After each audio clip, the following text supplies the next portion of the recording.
Good afternoon. Welcome back to In the Office with Scott and Wallace. I'm Robert Scott. Clint Wallace. Matt McNamara. Happy Tuesday. You got all three of us today, and so we're happy to be with you as always. Today, we're going to talk a little bit about a recent verdict in California.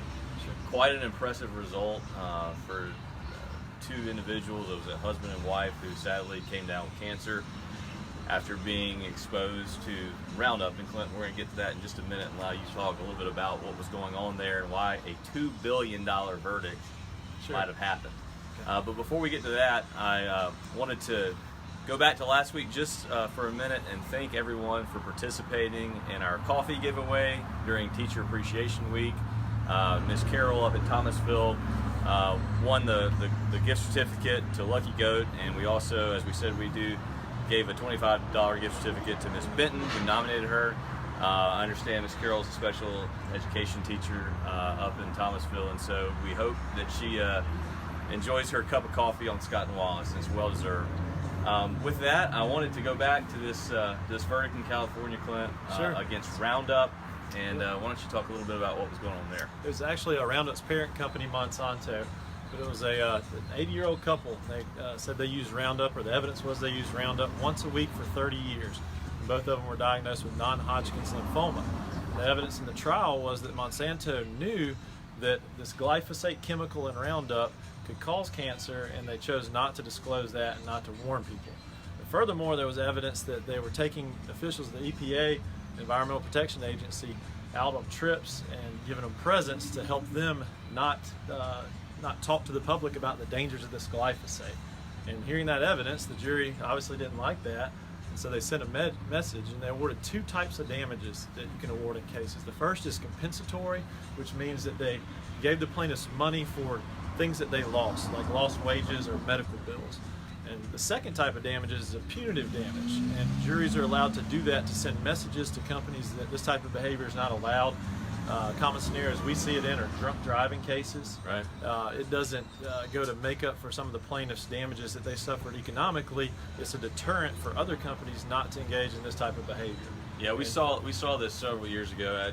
Actually, I guess it's been a couple decades now with the Engle cases, tobacco, and so when companies, and the Ford Pinto is a famous example, when companies know or have reason to believe that their product is inherently dangerous, it's going to cause potentially life-threatening danger or illnesses or problems, then they have a duty not to engage in that conduct. And when they do, then they are subjecting themselves to punitive damages, and that sounds like what happened in this case. Yeah, sometimes the internal memos from the companies show that they know there's a problem, but they think buying the litigation, the cost of that is going to be cheaper than the profits they would lose. And these types of scenarios result in verdicts like that. So. Right.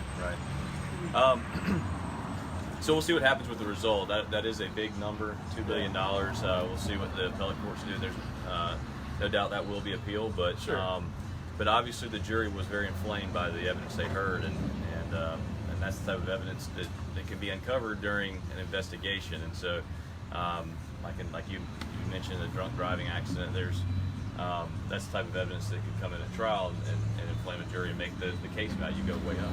You recently won two hearings to get punitive damages on the table in a drunk driving case. So. Right, recently settled those cases, so that was good.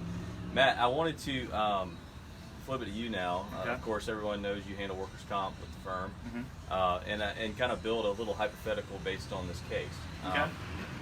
It sounds like these individuals were farmers, Glenn.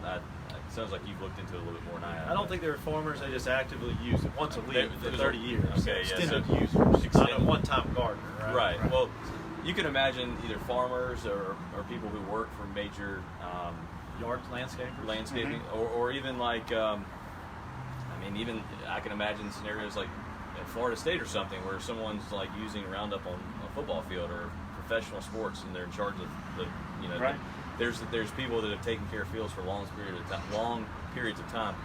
Any way you look at it, someone who may have an extended exposure like this through their job, if that person were to become sick, contract a cancer or something like that, could that person turn around and sue their employer? So it's a bit of a tricky issue, and what Robert's kind of getting at is when you're injured on the job and sustain some type of loss from that injury on the job, the workers' comp statutes are kind of your sole avenue for redressing that injury. You're not allowed to go out and sue your employer if you fall off a ladder while you're working, subject to certain circumstances. And similar to this instance, they were called exposure cases. If you're exposed to a chemical over long periods of time that result in an illness, then that falls under the workers' comp statute. And that means your only avenue is to go through your workers' comp carrier with your employer and receive medical treatment from their carrier, and you're not able to bring a lawsuit against your employer. Now, 10 years ago, and we talked about this earlier, it wouldn't be clear that RoundUp would cause these injuries. So your employer could very much say, well, we didn't know that, we're sorry, we'll pay for your treatment through workers' comp. The way to get around workers' comp immunity is to show that their actions were intentional or they were done with malice and essentially willful disregard for the facts and the evidence. And in that scenario, nowadays, if somebody was still using RoundUp per their employer's instructions and you were to get sick, you potentially could bring a claim outside of workers' comp against your employer on the grounds that they should have known and they did know that RoundUp can have an adverse health consequence. Okay, so if the employer, based on some of this evidence that's was uncovered in this case in California, and I'm sure there's going to be a lot of similar lawsuits across the country, if employers are equipped with that knowledge now and they still require their employees to use that dangerous product, in this case, like a RoundUp, then they could be on the hook in tort for damages. Correct. I mean, employers need to be careful now that it's out there that RoundUp causes this kind of physical illness with individuals, because you can no longer say that you didn't know, and it can open up the door to new types of liability for employers. And employees, now that they have the knowledge of it, should be wary of that fact and let their employers know and try to avoid working with that product. But in this hypothetical, the third-party claim against RoundUp would always be there. So even though the person was injured, or in this case exposed to the dangerous chemical while working within the scope of their employment, they still could bring a claim against RoundUp for that exposure. Correct. They would have the claim against RoundUp. We're discussing whether there would be an additional claim against your employer because you were exposed to it while you were working. Okay, and that's just whether or not you can get around workers' comp immunity. Correct. Okay. Which it's a complicated system, so as always, feel free to give us a call. If you ever have any type of exposure claim that you feel like you've been sick or ill due to exposure from something with your job, it can be a tricky area, but again, we'll talk you through it if you want to give us a call.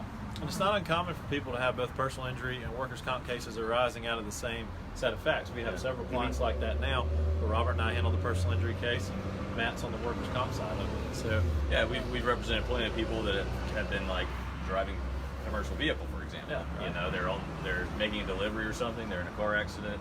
They're within the scope of their employment. Matt would handle the workers' comp side of that, and then of course Clint and I could address any third-party issues. So.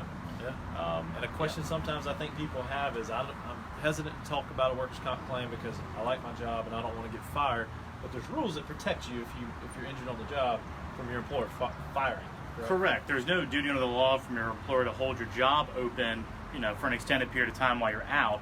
But it is against the law to retaliate against them or try to coerce them from seeking a workers' comp claim. So if you feel like your employer wouldn't want to open a workers' comp claim and they take some action against you and you feel it was because you pursued a workers' comp claim, then there are protections in place to seek damages. And that's getting into your other area of practice, which is employment law. There's implications there. Yes. So there's something called workers' compensation retaliation, and you're not allowed to do that. Yeah, so an employee, it's very common that I meet with somebody who's scared to discuss that with their employer.